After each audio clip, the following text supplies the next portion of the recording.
ഈശോ മിശിഹായ്ക്ക് സ്തുതിയായിരിക്കട്ടെ. ജാൻ എസ് മീഡിയയിലേക്ക് എല്ലാവർക്കും സ്വാഗതം. പ്രഭാഷകന്റെ പുസ്തകത്തിലെ 40-ാം അധ്യായത്തിൽ നിന്ന് 30 വചനഭാഗങ്ങളിൽ നിന്നായി 55 ചോദ്യങ്ങളും ഉത്തരങ്ങളുമാണ് ഇന്നത്തെ വീഡിയോയിൽ ഉൾപ്പെടുത്തിയിരിക്കുന്നത്. ചോദ്യോത്തരങ്ങൾ തുടങ്ങുന്നതിന് മുൻപ് ഒരു കാര്യം അറിയിച്ചു കൊള്ളട്ടെ. നമ്മുടെ ലോഗോസ് ക്വിസിന് വേണ്ടിയുള്ള പഠനഭാഗങ്ങൾ ഉൾപ്പെടുത്തിക്കൊണ്ട് എറണാകുളം രൂപതയുടെ മാർ ലൂയിസ് പബ്ലിക്കേഷൻ ഒരു പുസ്തകം അതിനുവേണ്ടി ഒരുക്കിയിട്ടുണ്ട്. അത് എഴുതിയിരിക്കുന്നത് ഞാൻ തന്നെയാണ്. ആവശ്യക്കാരുണ്ടെങ്കിൽ ഈ വീഡിയോയിൽ ഒരു നമ്പർ കൊടുക്കും. ആ നമ്പറുമായി ബന്ധപ്പെട്ടാൽ നിങ്ങൾക്ക് പുസ്തകം ലഭിക്കുന്നതായിരിക്കും. നമുക്ക് ചോദ്യോത്തരങ്ങളിലേക്ക് പോകാം. 1. മനുഷ്യൻ്റെ ദയനീയാവസ്ഥയെക്കുറിച്ച് പ്രഭാഷകൻ ഏത് അധ്യായത്തിലാണ് പരാമർശിച്ചിട്ടുള്ളത്? 40-ാം അധ്യായം. 2. 40-ാം അധ്യായം 1-ാം വാക്യത്തിന് സമാനമായിട്ടുള്ള വചനഭാഗം ഏതാണ്? ജോബിൻ്റെ പുസ്തകം 5-ാം അധ്യായം 1-ാം വാക്യം. 3. ഓരോരുത്തർക്കും നിശ്ചയിക്കപ്പെട്ടിട്ടുണ്ട് എന്ന് പ്രഭാഷകൻ പറയുന്നത് എന്താണ്? ധാരാളം ജോലികൾ. 4. മാതാവിൻ്റെ ഉദരത്തിൽ നിന്ന് പുറത്തു വരുന്ന നിമിഷം മുതൽ എന്ന് വരെയാണ് ആദത്തിൻ്റെ സന്തതികളുടെ മേൽ ഭാരമുള്ള നുകം വയ്ക്കപ്പെട്ടിരിക്കുന്നത്? സർവരുടെയും മാതാവിൻ്റെ അടുത്തേക്ക് മടങ്ങുന്നതുവരെ. 5. മാതാവിൻ്റെ ഉദരത്തിൽ നിന്ന് പുറത്തു വരുന്ന നിമിഷം മുതൽ സർവരുടെയും മാതാവിൻ്റെ അടുത്തേക്ക് മടങ്ങുന്നതുവരെ ആദത്തിൻ്റെ സന്തതികളുടെ മേൽ വയ്ക്കപ്പെട്ടിരിക്കുന്നത് എന്താണ്? ഭാരമുള്ള നുകം. 6. ആദത്തിൻ്റെ സന്തതികളുടെ ഹൃദയ ചാഞ്ചല്യവും ഭയവും ഉത്കണ്ഠയും എന്തിനെക്കുറിച്ചാണ്? മരണദിനത്തെക്കുറിച്ച്. 7. ആദത്തിൻ്റെ സന്തതികൾക്ക് മരണദിനത്തെക്കുറിച്ചുള്ള ചിന്തകൾ എന്തെല്ലാമാണ്? ഹൃദയ ചാഞ്ചല്യം, ഭയം, ഉത്കണ്ഠ. 8. രാജാവ് ഉപവിഷ്ടനായിരിക്കുന്നത് എവിടെ? വിശിഷ്ടമായ സിംഹാസനത്തിൽ. 9. വിശിഷ്ടമായ സിംഹാസനത്തിൽ ഉപവിഷ്ടനായിരിക്കുന്ന രാജാവ് മുതൽ പൊടിയിലും ചാരത്തിലും കഴിയുന്ന എളിയവൻ വരെ എന്തിന് അധീനരായിത്തീരുന്നു? കോപം, അസൂയ, ആകുലത, അസ്വസ്ഥത, മരണഭീതി, ക്രോധം, മത്സരം എന്നിവയ്ക്ക് അധീനരായിത്തീരുന്നു. 10. വിശിഷ്ടമായ സിംഹാസനത്തിൽ ഉപവിഷ്ടനായ രാജാവ് മുതൽ പൊടിയിലും ചാരത്തിലും കഴിയുന്ന എളിയവൻ വരെ രാജകീയ അങ്കിയും കിരീടവും അണിയുന്നവൻ മുതൽ ചാക്കുടുക്കുന്നവൻ വരെ ഏവർക്കും കിടക്കയിൽ വിശ്രമിക്കുമ്പോൾ വിഭ്രാന്തി ഉളവാക്കുന്നത് എന്ത്? നിശാനിദ്ര. 11. യുദ്ധനിരയിൽ നിന്ന് ഓടിപ്പോന്നവനെ പോലെ ദുസ്വപ്നങ്ങളാൽ അസ്വസ്ഥനാകുന്നത് ആര്? നിശാനിദ്ര, വിഭ്രാന്തി ഉളവാക്കുന്നവൻ. 12. കിടക്കയിൽ വിശ്രമിക്കുമ്പോൾ നിശാനിദ്ര അവന് വിഭ്രാന്തി ഉളവാക്കുന്നു. ഇതിനെ എന്തിനോടാണ് ഉപമിച്ചിരിക്കുന്നത്? യുദ്ധനിരയിൽ നിന്ന് ഓടിപ്പോന്നവനെ പോലെ എന്നതിനോട്. 13. 40-ാം അധ്യായം 6-ാം വാക്യത്തിന് സമാനമായ വചനഭാഗങ്ങൾ ഏതെല്ലാം? ജോബ് 7-ാം അധ്യായം 13 മുതൽ 15 വരെയുള്ള വാക്യങ്ങളും ജ്ഞാനത്തിൻ്റെ പുസ്തകം 18-ാം അധ്യായം 17-ാം വാക്യവും. 14. രക്ഷയോട് അടുക്കുമ്പോൾ ഞെട്ടിയുണരുന്നവൻ ദുസ്വപ്നങ്ങളാണെന്ന് അറിയുമ്പോൾ എന്തു ചെയ്യുന്നു? വിസ്മയിക്കുന്നു. 15. മരണവും രക്തച്ചൊരിച്ചിലും കലഹവും വാളും ആപത്തും ക്ഷാമവും പീഡനവും മഹാമാരിയും വന്നു ചേരുന്നത് ആർക്കെല്ലാം? മനുഷ്യനും മൃഗങ്ങൾക്കും. 16. പാപികൾക്ക് എത്ര ഇരട്ടിയാണ് ലഭിക്കുന്നത്? 7 ഇരട്ടി. 17. മരണവും രക്തച്ചൊരിച്ചിലും കലഹവും വാളും ആപത്തും ക്ഷാമവും പീഡനവും മഹാമാരിയും ആർക്ക് വേണ്ടിയാണ് സൃഷ്ടിക്കപ്പെട്ടത്? ദുഷ്ടർക്ക് വേണ്ടി. 18.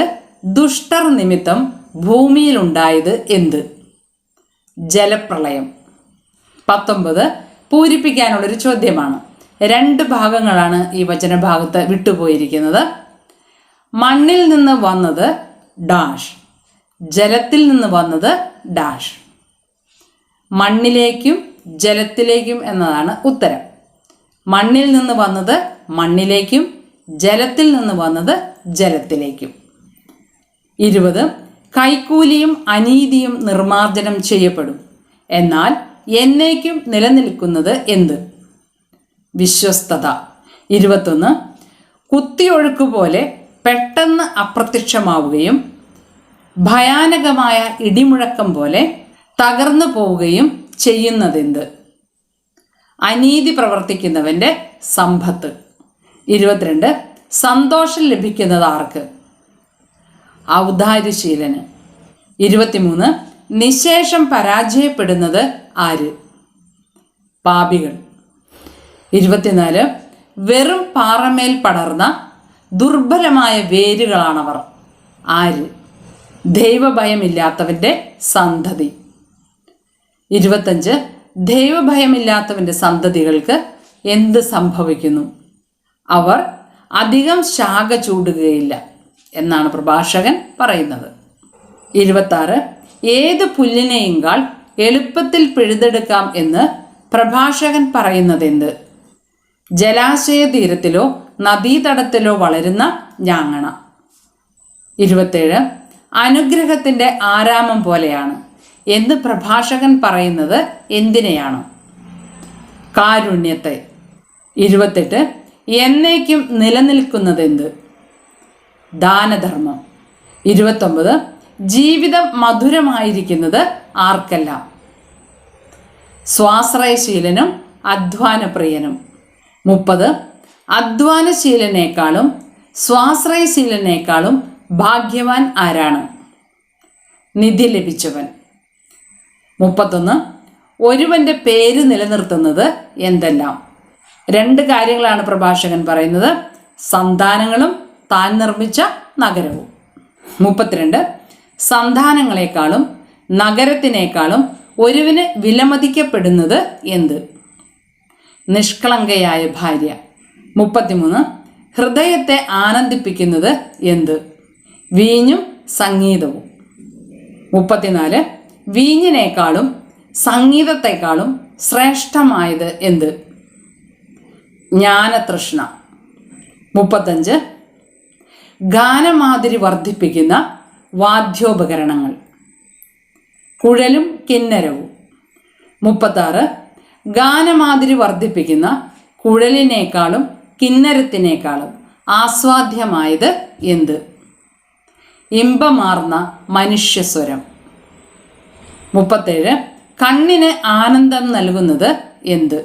പ്രസന്നതയും സൗന്ദര്യവും.